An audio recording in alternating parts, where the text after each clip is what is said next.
নওয়াব ফয়জুন্নেছা সরকারি কলেজের একাদশ শ্রেণীর শিক্ষার্থীদের অনলাইন ক্লাসে স্বাগত জানাই। আমি মোহাম্মদ জাকির হোসেন, সহকারী অধ্যাপক, অর্থনীতি বিভাগ, নওয়াব ফয়জুন্নেছা সরকারি কলেজ, লাকসাম, কুমিল্লা। আজকে আমরা অর্থনীতি দ্বিতীয় পত্রের প্রথম অধ্যায় বাংলাদেশের অর্থনীতি পরিচয় নিয়ে আলোচনা করব। আমরা গত ক্লাসে স্বাধীনতা পূর্ব অর্থনীতি নিয়ে আলোচনা করেছিলাম।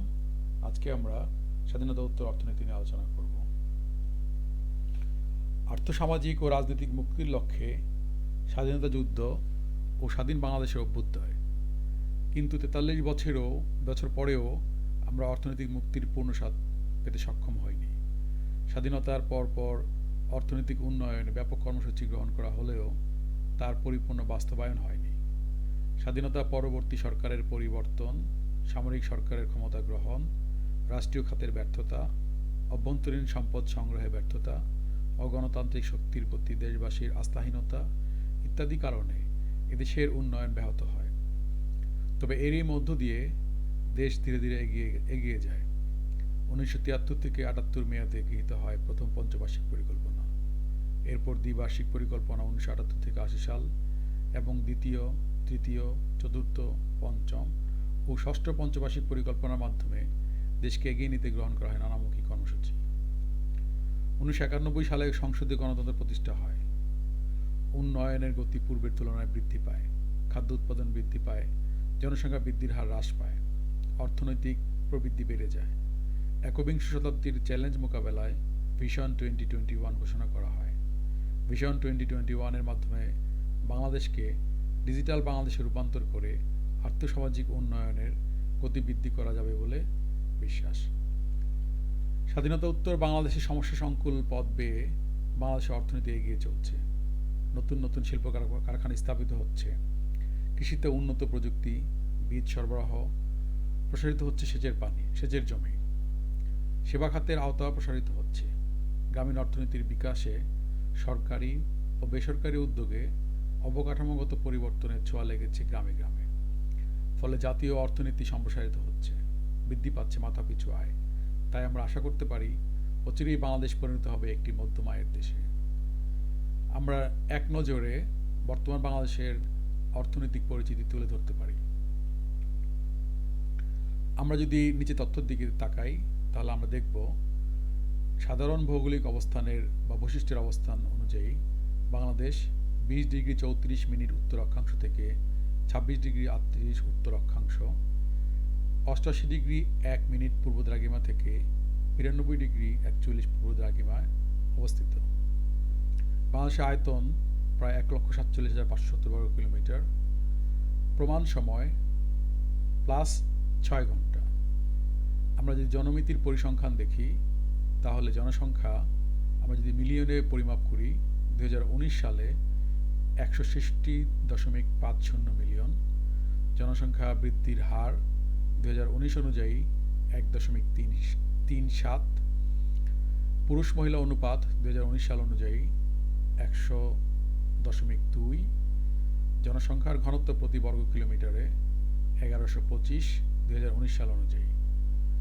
মৌলিক জনমিতির পরিসংখ্যানে যদি আমরা দেখি তাহলে দেখব স্থূল জন্মহার প্রতি 1000 জনে 2019 সাল অনুযায়ী 18.1। স্থূল মৃত্যুর হার প্রতি 1000 জনে 2019 সাল অনুযায়ী 4.9। প্রত্যাশিত গড় আয়ুকাল 2019 অনুযায়ী উভয় ক্ষেত্রে 72.6, পুরুষের ক্ষেত্রে 71.1 আর মহিলার ক্ষেত্রে 74.2।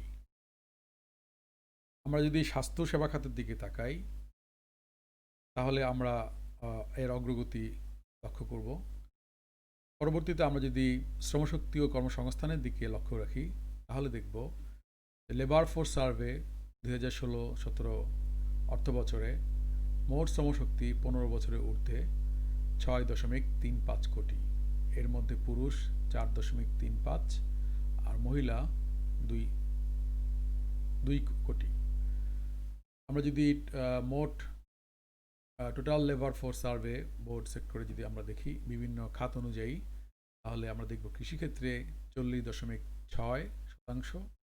আমরা যদি শিল্পক্ষেত্রে দেখি তাহলে 20.4%। আর সেবা খাতে দেখি আমরা 39%। নিয়োজিত। আমরা যদি এক্সচেঞ্জ রেট আমরা যদি 2019-2020 দিকে তাকাই, তাহলে ডলারের এক্সচেঞ্জ রেট 84.60। আমরা 2019-20 অর্থ বছরে মুদ্রাস্ফীতির হার দেখি 5.65। আমরা এভাবে আরও অনেক কিছু আমরা তথ্য দেখতে পাই। আমরা যদি ব্যাংকের দিকে তাকাই, ব্যাংকের সংখ্যার দিকে তাকাই, তাহলে দেখব মোট নাম্বার অফ কমার্শিয়াল ব্যাংক হচ্ছে 60টি। এভাবে আমরা যদি ক্যাপিটাল মার্কেটের দিকে তাকাই, তাহলে ঢাকা স্টক এক্সচেঞ্জের বোর্ড ইন্ডেক্স বেস যদি আমরা 100কে ধরি, তাহলে দেখব শেয়ার প্রাইস ইন্ডেক্স জুন 2020, তাহলে দেখব 3989.1। আর চিটাগং এক্সচেঞ্জের বেস যদি আমরা 1000 ধরি, তাহলে দেখব 11332.6।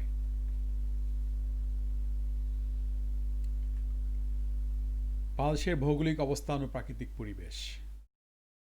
মানুষ সামাজিক জীব। সমাজে বসবাসের জন্য এবং তাদের অর্থনৈতিক কর্মকাণ্ড সম্পাদনের জন্য সুষ্ঠু ও উপযোগী পরিবেশ প্রয়োজন। পরিবেশ কেবলমাত্র মানুষের দৈহিক ও মানসিক বিকাশ সাধন করে না, বরং মানুষের অর্থনৈতিক কর্মপ্রচেষ্টাও প্রভাবিত করে। এ প্রসঙ্গে প্রফেসর গিজবার্ড বলেন, পরিবেশ যা প্রত্যক্ষভাবে কোনো বস্তু বা প্রয়োগযোগ্য কোনো বিষয়ের উপর প্রভাব বিস্তার করতে পারে। পরিবেশ যেমন মানবজাতির উপর বিভিন্ন দিক থেকে প্রভাব বিস্তার করে, একে এমনভাবে তৈরি করে যা অন্য সব কিছু তাতে পার্থক্য সূচিত করে। বাইরের বস্তুকে যেমন পরিবেশের অন্তর্ভুক্ত করা হয়, একইভাবে মনুষ্য সৃষ্ট উপাদানও পরিবেশের সম্পর্ক। ভূপ্রকৃতি, জলবায়ু, বৃক্ষলতা ইত্যাদি যেমন একদিকে প্রাকৃতিক পরিবেশের উপাদান, অন্যদিকে রাস্তাঘাট, আলো, বিদ্যুৎ, পানীয় জলের সরবরাহ, যানবাহন, যোগাযোগ ব্যবস্থা, ঘরবাড়ি ইত্যাদি পরিবেশের মনুষ্যসৃষ্ট উপাদান। একটি দেশের ভৌগোলিক অবস্থার উপর পরিবেশ বহুলাংশে নির্ভরশীল। ভৌগোলিক অবস্থান দ্বারাই অন্য উপাদানসমূহ নির্ধারিত হয়ে প্রাকৃতিক পরিবেশের তারতম্য সৃষ্টি হয়। বাংলাদেশের ভৌগোলিক অবস্থান। আমরা যদি বাংলাদেশের ভৌগোলিক অবস্থানের দিকে তাকাই, তাহলে দেখব যে কোনো দেশের ভৌগোলিক অবস্থান সে দেশের মানুষের অর্থনৈতিক কার্যাবলীর উপর ব্যাপক প্রভাব বিস্তার করে। বিশ্ব মানচিত্রে কোনো দেশের অবস্থানই দেশটির ভৌগোলিক অবস্থান নামে পরিচিত। বাংলাদেশ দক্ষিণ এশিয়ার একটি উন্নয়নশীল দেশ। বাংলাদেশের আমরা যদি অবস্থান দেখি, তাহলে দেখব 20 ডিগ্রি 34 মিনিট উত্তর অক্ষাংশ থেকে 26 ডিগ্রি 38 মিনিট উত্তর অক্ষাংশ এবং 88 ডিগ্রি 1 মিনিট পূর্ব দ্রাঘিমাংশ থেকে 92 ডিগ্রি 41 মিনিট পূর্ব দ্রাঘিমাংশ পর্যন্ত বিস্তৃত। এদেশের মধ্যভাগ দিয়ে কর্কটক্রান্তি রেখা অতিক্রম করেছে। সাগরের অবস্থান বাংলাদেশের দক্ষিণে হওয়ার কারণে দেশের অবস্থান প্রান্তীয়। বাংলাদেশের উত্তরে ভারতের পশ্চিমবঙ্গ, মেঘালয় ও আসাম, পূর্বে ভারতের আসাম, ত্রিপুরা ও মিজোরাম, মায়ানমার, দক্ষিণে বঙ্গোপসাগর ও পশ্চিমে ভারতের পশ্চিমবঙ্গ। বাংলাদেশের আয়তন 1,47,570 বর্গ কিলোমিটার। এর সর্বমোট সীমারেখা 5,138 কিলোমিটার। এদেশের সাথে ভারতের সীমারেখার দৈর্ঘ্য 4,144 কিলোমিটার ও মায়ানমারের সীমারেখার দৈর্ঘ্য 283 কিলোমিটার। সমুদ্রসীমা ও জলসীমার দৈর্ঘ্য 711 কিলোমিটার। বাংলাদেশের অর্থনৈতিক সমুদ্রসীমা 200 নটিক্যাল মাইল বা 370.4 কিলোমিটার এবং রাজনৈতিক সমুদ্রসীমা 12 নটিক্যাল মাইল বা 22.24 কিলোমিটার। এদেশের মোট আয়তনের 22,584 বর্গ কিলোমিটার দখল করে আছে বনাঞ্চল এবং 9,380 বর্গ কিলোমিটার জুড়ে নদ নদী।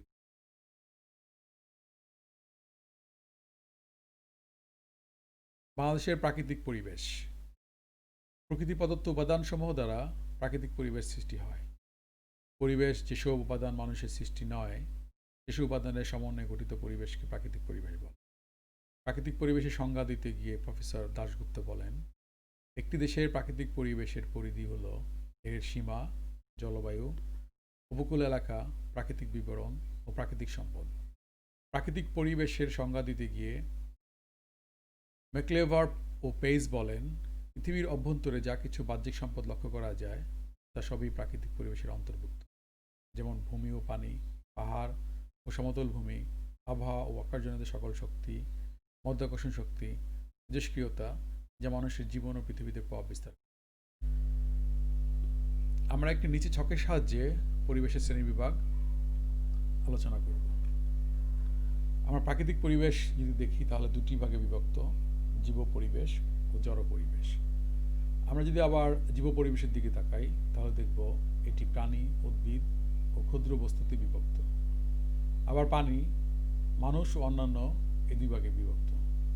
আমরা যদি আবার জড় পরিবেশের দিকে তাকাই তাহলে দেখব এটি রাসায়নিক ও শক্তি বিষয়ক এই দুটি ভাগে বিভক্ত।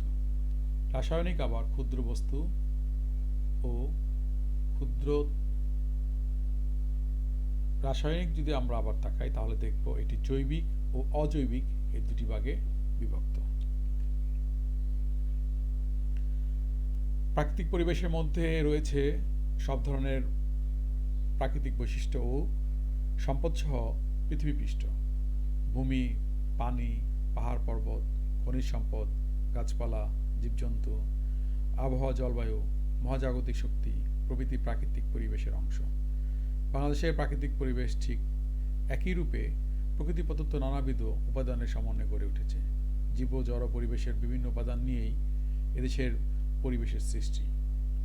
এদেশের প্রাকৃতিক পরিবেশের বিভিন্ন উপাদানগুলোর মধ্যে ভূপ্রকৃতি, নদ নদী, জলবায়ু, বনভূমি, মৃত্তিকা, খনিজ সম্পদ, পানি সম্পদ ইত্যাদি উল্লেখযোগ্য।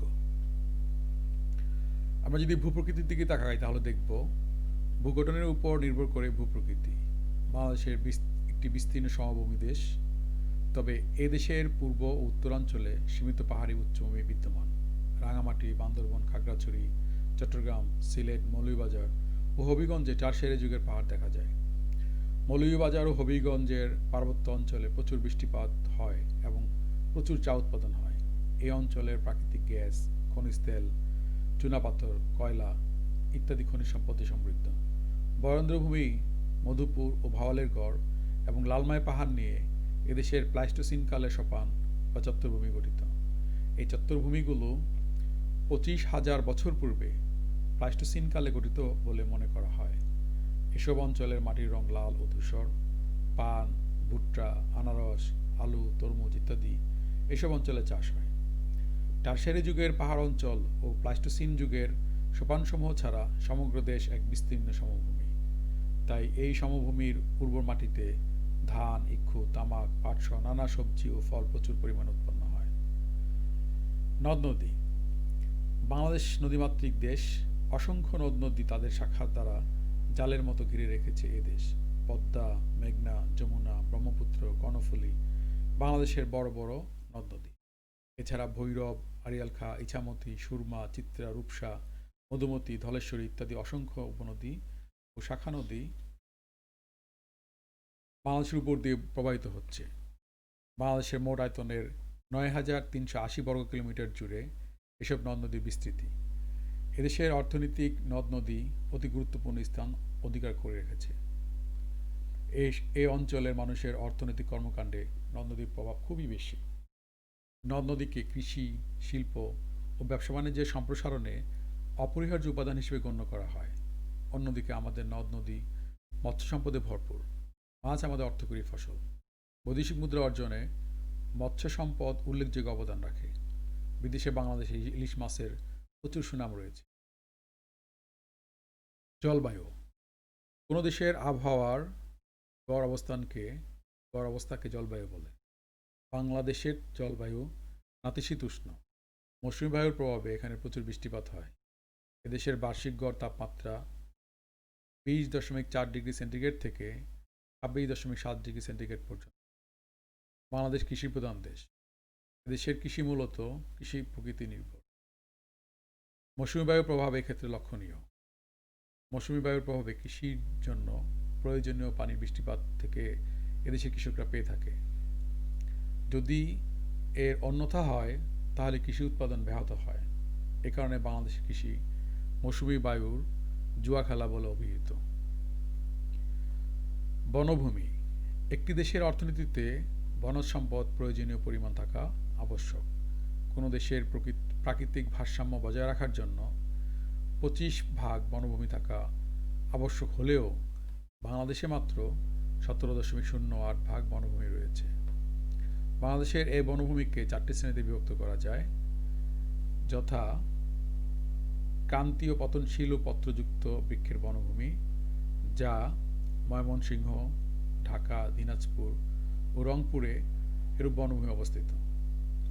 দ্বিতীয়ত, ক্রান্তীয় চিরহরিত অরণ্য, যা চট্টগ্রাম, পার্বত্য চট্টগ্রাম ও সিলেট জেলায় অবস্থিত। তৃতীয়ত, পতনশীল পত্রযুক্ত বৃক্ষের অরণ্য, চট্টগ্রাম, পার্বত্য চট্টগ্রাম ও সিলেট জেলায় এরূপ বনভূমি দেখতে পাওয়া যায়। চতুর্থত, টাইডাল বনভূমি, খুলনা, পটুয়াখালী, সুন্দরবন ও চট্টগ্রামের উপকূলবর্তী বনভূমি। সুন্দরবন পৃথিবীর বৃহত্তম টাইডাল বনভূমি। বাংলাদেশের অর্থনৈতিক উন্নয়নে বনজ সম্পদের অবদান খুবই গুরুত্বপূর্ণ। এদেশের জাতীয় আয়ের 4.43 ভাগ আসে বনজ সম্পদ থেকে। শিল্পের কাঁচামাল সরবরাহ, ঘরবাড়ি ও আসবাবপত্র নির্মাণে, জ্বালানি চাহিদা পূরণে, পরিবেশের ভারসাম্য রক্ষায় বনভূমির ভূমিকা অপরিসীম। বনজ সম্পদের তাৎপর্য উপলব্ধি করে ফ্রাঙ্কলিন রোজভেল্ট বলেছিলেন, "the nation that destroy it's land and forest destroy itself". মৃত্তিকা, শিলাক্ষয় ও জৈবিক পদার্থের মিশ্রণে মৃত্তিকার সৃষ্টি হয়। মৃত্তিকা না থাকলে অন্যান্য উপাদান অর্থনৈতিক কর্মকাণ্ডে সহায়তা করতে পারে না। মৃত্তিকা গবেষণা ইনস্টিটিউট বা মৃত্তিকা গবেষণা প্রতিষ্ঠান SRDI এর শ্রেণীকৃত 500 শ্রেণীর মাটির মধ্যে বাংলাদেশে পলিমাটি বেশি। বাংলাদেশে প্রতি বছর নদীবাহিত পলিমাটি জমিকে উর্বরতা দান করেছে, ফলে এখানে প্রচুর পরিমাণে ফসল উৎপাদন হচ্ছে। খনিজ সম্পদ, সাধারণ অর্থে যা খনি থেকে উত্তোলিত হয় তাকেই খনিজ বলে। ব্যাপক অর্থে নবমণ্ডল, ভূতল ও অতল গহ্বরে বিভিন্ন প্রকার শিলার গঠন উপাদানই খনিজ। 1951 সালে খনিজ সম্পদ আবিষ্কার দিয়ে বাংলাদেশে খনিজ যুগে পদার্পণ করে। প্রাকৃতিক গ্যাস, খনিজ তেল, কয়লা, পিট সম্পদ, চুনাপাথর, চীনামাটি, কঠিন শিলা বাংলাদেশের প্রধান খনিজ সম্পদ। এছাড়া বাংলাদেশের সমুদ্র তীরের বালিতে রয়েছে অসংখ্য ilmenite, carbonate, zircon, magnetite, monazite জাতীয় প্রাকৃতিক মহামূল্যবান সম্পদ। এ পর্যন্ত প্রাপ্ত খনিজ সম্পদ বাংলাদেশের 16 কোটি মানুষের জন্য যথেষ্ট নয়। তবে এই দেশ খনিজ সম্পদের অপার সম্ভাবনার দেশ। তাই পেট্রোবাংলা ও বাপেক্সের অনুসন্ধান কার্যক্রমকে জোরদারকরণ ও খনিজ সম্পদের সর্বোত্তম ব্যবহার নিশ্চিতকরণের মাধ্যমে দেশের অর্থনৈতিক উন্নয়নকে আরও গতিশীল করা সম্ভব। এবার দেখা যাক পানিজ সম্পদের বিষয়ে। মানুষের অর্থনৈতিক কর্মকাণ্ড, জীবন ও জীবিকার উপর পানিজ সম্পদের প্রভাব অপরিসীম।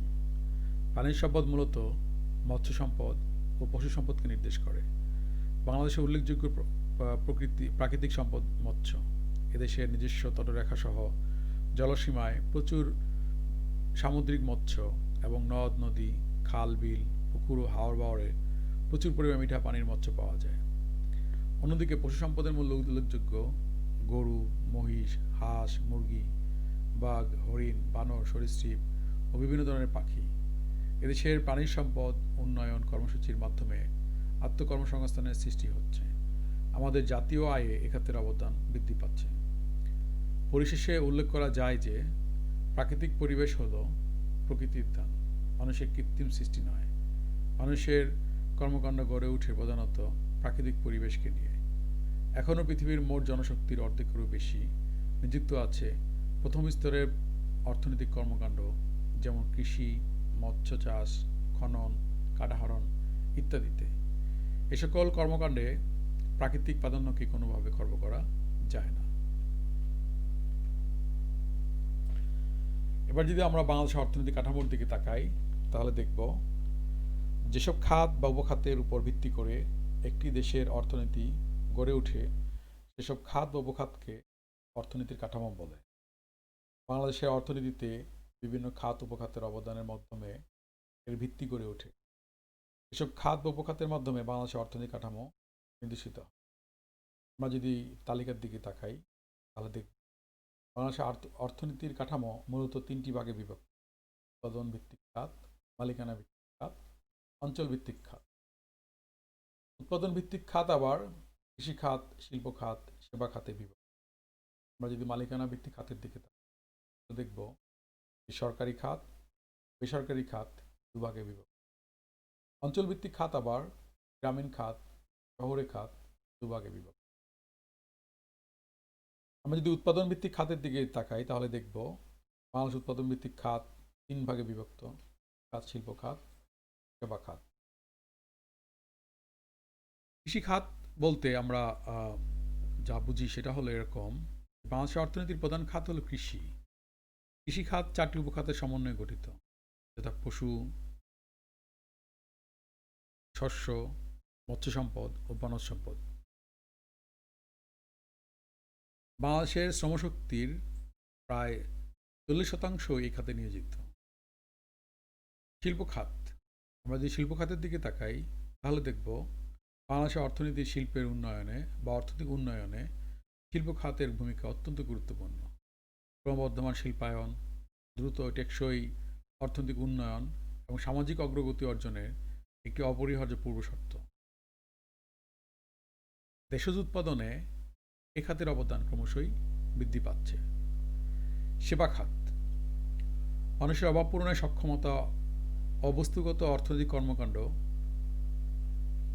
যার বিনিময় মূল্য আছে তাকে সেবা খাত বলে, যেমন শিক্ষকের শিক্ষকতা, ডাক্তারের পরামর্শ, সেবিকার সেবা, ব্যবসা বাণিজ্য, ব্যাংক বিমা ইত্যাদি। মালিকানা ভিত্তিক খাত, বাংলাদেশ একটি মিশ্র অর্থনীতির দেশ। এদেশের অর্থনীতিতে ব্যক্তি মালিকানা ও সরকারি মালিকানা স্বীকৃত। ফলে মালিকানার ভিত্তিতে বাংলাদেশের অর্থনীতির খাতসমূহ দুভাগে ভাগ করা যায়, যথা সরকারি খাত ও বেসরকারি খাত। সরকারি খাত, স্বাধীনতা লাভের পরে দেশের প্রধান শিল্প প্রতিষ্ঠানকে জাতীয়করণ নীতি অনুযায়ী রাষ্ট্রীয় মালিকানা নিয়ে আসা হয়। এতে 85% বড় প্রতিষ্ঠান সরকারের নিয়ন্ত্রণে আসে। কিন্তু পরবর্তীতে মুক্তবাজার অনিবার্য কারণে বিরাষ্ট্রীয়করণ নীতি গৃহীত হওয়ায় বেসরকারি খাত প্রসার লাভ করে। এদেশের সরকারি মালিকানায় পরিচালিত প্রতিষ্ঠানগুলোর মধ্যে বাংলাদেশ চিনি ও খাদ্য শিল্প কর্পোরেশন, বাংলাদেশ ইস্পাত ও প্রকৌশল কর্পোরেশন, বাংলাদেশ পাটকল কর্পোরেশন, বস্ত্রশিল্প কর্পোরেশন, বাংলাদেশ পেট্রোলিয়াম, বাংলাদেশ কৃষি ও মৎস্য উন্নয়ন কর্পোরেশন ইত্যাদি উল্লেখযোগ্য। দেশীয় শিল্প ও বাণিজ্যের ক্ষেত্রে ক্রমসম্প্রসারণ, ব্যক্তিখাতের বিনিয়োগের আওতা ও গভীরতা বৃদ্ধির পাশাপাশি সরকারি খাতের বিনিয়োগও উজ্জ্বলভাবে উপস্থিত। দেশের বিদ্যমান রাষ্ট্রায়ত্ত সংস্থাকে বাংলাদেশ স্ট্যান্ডার্ড ইন্ডাস্ট্রিয়াল ক্লাসিফিকেশন অনুযায়ী 7টি সেক্টরে বিভক্ত করে রাষ্ট্রায়ত্ত খাতের অর্থনৈতিক ও আর্থিক বিশ্লেষণ সম্পন্ন হয়েছে। আমরা যদি বেসরকারি খাতের দিকে তাকাই তাহলে দেখব বিশ্ব অর্থনীতির এই প্রতিযোগিতার যুগে একটি দেশের বেসরকারি খাতসমূহর গুরুত্বপূর্ণ সর্বাধিক। বাংলাদেশের শিল্পনীতিতে এর প্রতিফলন ঘটেছে। সরকার বিরাষ্ট্রীয়করণ নীতির মাধ্যমে অনেক সরকারি মালিকানাধীন শিল্প প্রতিষ্ঠানকে বিরাষ্ট্রীকরণ করেছে। বেসরকারি কার্যক্রম জোরদার করার লক্ষ্যে সরকার 1993 সালে প্রাইভেটাইজেশন বোর্ড গঠন করে। সম্প্রতি এই বোর্ডকে কমিশনে রূপান্তর করা হয়েছে। এই কমিশন 1993 থেকে 2015 সাল পর্যন্ত মোট 81টি রাষ্ট্রায়ত্ত প্রতিষ্ঠান বেসরকারি খাতে হস্তান্তর করে। এখাতে উন্নয়নে সরকার Bangladesh private sector infrastructure guidelines প্রণয়ন করেছে। এতে টেলিযোগাযোগ, শক্তি উৎপাদন, বন্দর উন্নয়ন, তেল গ্যাস আবিষ্কার, পর্যটন ইত্যাদি খাতের বিবরণ তুলে ধরা হয়েছে। বেসরকারি খাতকে বিনিয়োগ উচ্ছেদকরণের লক্ষ্যে বাংলাদেশ রপ্তানি উন্নয়ন প্রক্রিয়াকরণ এলাকা কর্তৃপক্ষ গুরুত্বপূর্ণ ভূমিকা পালন করছে। অঞ্চলভিত্তিক খাত, আমরা অঞ্চলভিত্তিক খাতকে দুভাগে ভাগ করি বা ভাগ করা যায়: গ্রামীণ খাত এবং শহরের খাত। আমরা যদি গ্রামীণ খাতের দিকে তাকাই, বাংলাদেশের অর্থনীতির অঞ্চলভিত্তিক খাতসমূহের মধ্যে গ্রামীণ খাত প্রধান। গ্রামীণ জনগণ অর্থনৈতিক কার্যাবলীর সমষ্টি হলো গ্রামীণ খাত। গ্রামীণ খাতের উল্লেখযোগ্য খাতসমূহের মধ্যে কৃষি, গ্রামীণ শিল্প, পল্লী বিদ্যুৎ, গ্রামীণ ব্যবসা বাণিজ্য, গ্রামীণ পরিবহন ও যোগাযোগ ইত্যাদি উল্লেখযোগ্য। শহুরে খাতের মধ্যে অর্থনীতিতে শহুরে খাতের অবস্থান বা অর্থনীতিতে শহরে অবস্থিত খাতকে শহুরে খাত বলা হয়। শহুরে খাতের মধ্যে যেসব খাতগুলো উল্লেখযোগ্য সেগুলো হচ্ছে শিল্প, শহরাঞ্চলে অবস্থিত কৃষির উপখাত, ব্যাংক, বীমা, ব্যবসা বাণিজ্য, বিদ্যুৎ ও গ্যাস, পরিবহন ও যোগাযোগ, চাকরি ইত্যাদি। আজকে আমরা এ পর্যন্তই শেষ করব। পরবর্তীতে আমরা বাংলাদেশের অর্থনীতির বৈশিষ্ট্য নিয়ে আলোচনা করব। সকলকে ধন্যবাদ।